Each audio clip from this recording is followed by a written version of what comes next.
Again, man, and that's a reverse. Never rehearse, jumping in first. Call up the nurse, put the beat in the hearse.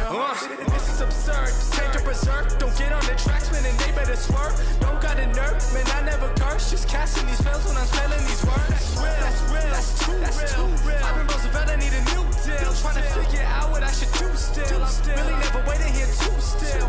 I don't even know what I should. Viens bébé, viens bébé. Chat. Chat. Il y a un chat. Aimable, non? Hello YouTube, est-ce que ça va? Mais non, attendez, 3 secondes. Oh là là, je me sens plus pissée dans ce look. J'adore. Sache qu'Harley Quinn, ce look-là n'était pas du tout au programme de cette année. Tu le découvriras très bientôt, mais j'ai maquillé Juju. Si tu suis Juju Fitcat sur les réseaux, je pense que peut-être que tu as dû voir sa story où elle a un make-up d'Halloween.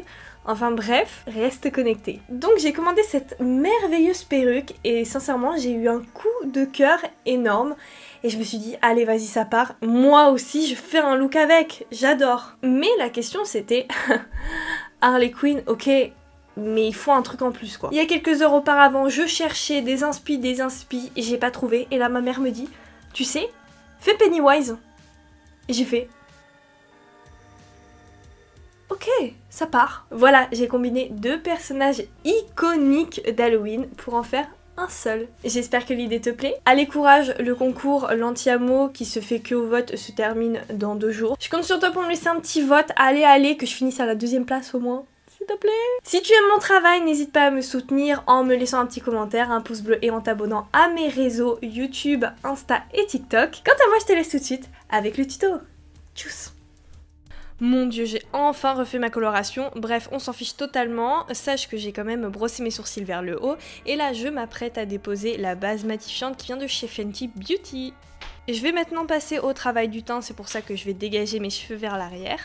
Le personnage d'Harley Quinn a le teint assez pâle, voire blanchâtre, c'est pour ça que j'ai décidé de pâlir mon visage avec un fond de teint, donc pour ça il faut qu'il soit très couvrant et j'ai choisi le Can't Stop Won't Stop de chez NYX. Attention, il est très matifiant et très asséchant, mais bon, moi ma peau l'accepte totalement.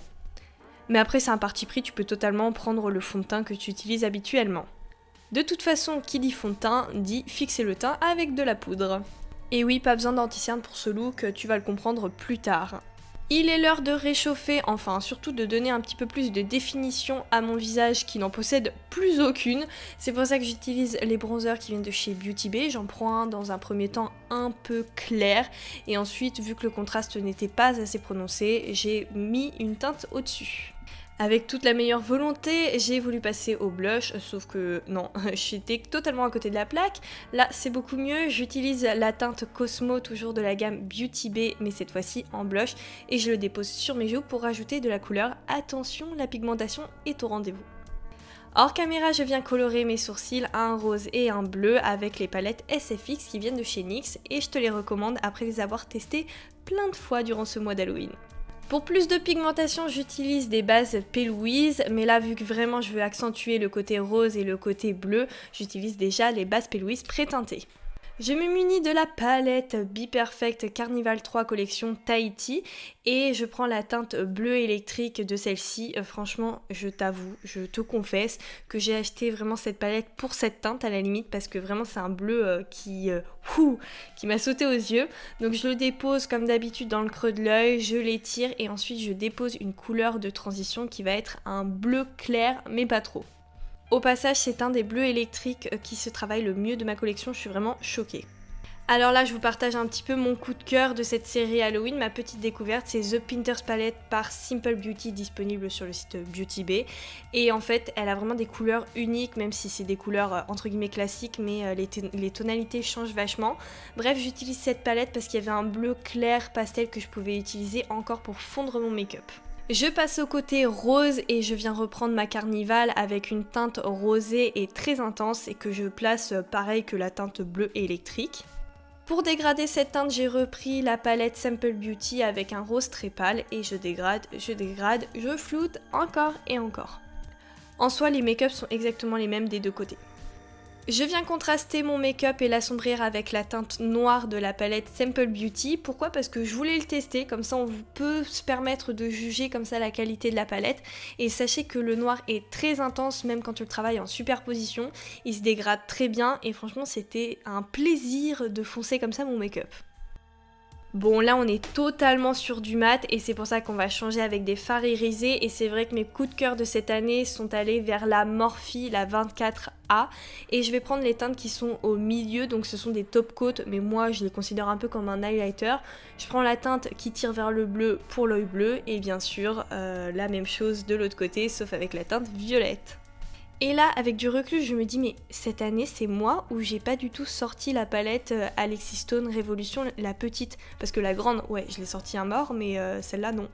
Bref, je vous laisse admirer la beauté des paillettes et sachez que j'ai quand même mis des crayons dans ma muqueuse pour faire le raccord. Je reprends mes palettes SFX qui viennent de chez NYX. Alors là, c'est vraiment comme tu veux, tu peux le faire au fard gras ou au fard à l'eau. C'est vrai que pour les détails, normalement, c'est un peu mieux le fard à l'eau, mais vu que je vais dégrader à fond après, c'était stratégique. Dans tous les cas, je dépose les bonnes couleurs aux bons endroits tout en suivant le motif de Pennywise. Et bien sûr, vu que c'est du fard gras, on poudre, on poudre. Je reprends les mêmes couleurs des mêmes palettes que j'ai utilisées précédemment. Je commence donc avec la Carnival et le bleu électrique et je dégrade à fond à fond. Et en fait, le fait d'avoir poudré le fard gras, ça fait que je peux avoir des petits dégradés assez sympas. Tandis que le fard à l'eau, j'avais peur qu'il se déplace en fait. Voilà, donc je dégrade avec du bleu, avec du rose et j'hésite pas à vraiment bien travailler et pousser le dégradé. Pour avoir une belle harmonie, j'ai décidé d'avoir un rouge à lèvres noir et c'est pour ça que j'ai décidé de déjà travailler les extrémités de ma bouche pour que ça se fonde bien avec les motifs que j'ai dessinés. Je prends le fard noir NYX et franchement pour le coup pas forcément besoin de le poudrer. Cette fois-ci je prends du fard à l'eau pour dessiner les petits détails comme le petit cœur et le tatouage du côté rose. Attention quand tu te regardes dans le miroir, c'est à l'envers, donc moi ce que je fais c'est que je mets mon téléphone juste à côté de moi et en fait je recopie tout en m'aidant du miroir. Sauf que là j'ai voulu y aller au freestyle donc j'ai écrit on, donc j'ai effacé et j'ai recommencé tout en suivant le motif. Je rajoute des faux cils, un trait de liner et des lentilles. Et attends 3 secondes, j'ai été un peu trop vite, on recommence. Il faut savoir que je n'avais pas de collier, donc comment faire ? Et bien tout simplement, j'ai pris mes fards à l'eau et j'ai commencé à faire un côté rose, un côté bleu et ensuite pour uniformiser tout ça, un petit peu de crachotis. Et pour travailler les volumes, quoi de mieux que la Alchemist palette pour mettre en relief les petits os comme ça. On rajoute l'highlighter rose du côté rose et le bleu du côté bleu. Et regardez-moi comment il est magnifique. Oh là là, je suis amoureuse du bleu. La perruque vient de chez Weekend Wings et les lentilles de Fashion Lentilles. Alors les gars, ça dit quoi ? Tu kiffes ou pas ? Parce que moi oui, de ouf. En même temps, ce serait un peu de l'anti-promo de dire « Ah non, j'aime pas ce que je viens de faire, mais je la poste quand même. » Mais bon, sache qu'il est 20h30 et j'ai terminé ce look avant 1h du matin. Bon, puisse le sort m'être favorable, il me reste encore 2 looks à terminer, à filmer, à monter. Mais sache qu'il va y avoir du lourd. Je te laisse deviner en commentaire mes futurs make-up. Indice numéro 1, mon avant-dernier make-up, ce sera une reproduction d'un make-up d'un film, qui est sous-coté d'ailleurs. Aucun rapport avec les Avengers, mais j'espère que tu aimes Loki. J'arrête avec les indices. Et le dernier make-up, ce sera sur une marque. Le 31 au soir, étant donné qu'on pourra pas faire de fiesta loca, eh bien on va... Enfin, moi pour ma part, je vais rester chez moi, devant Netflix, et je vais... Indice terminé.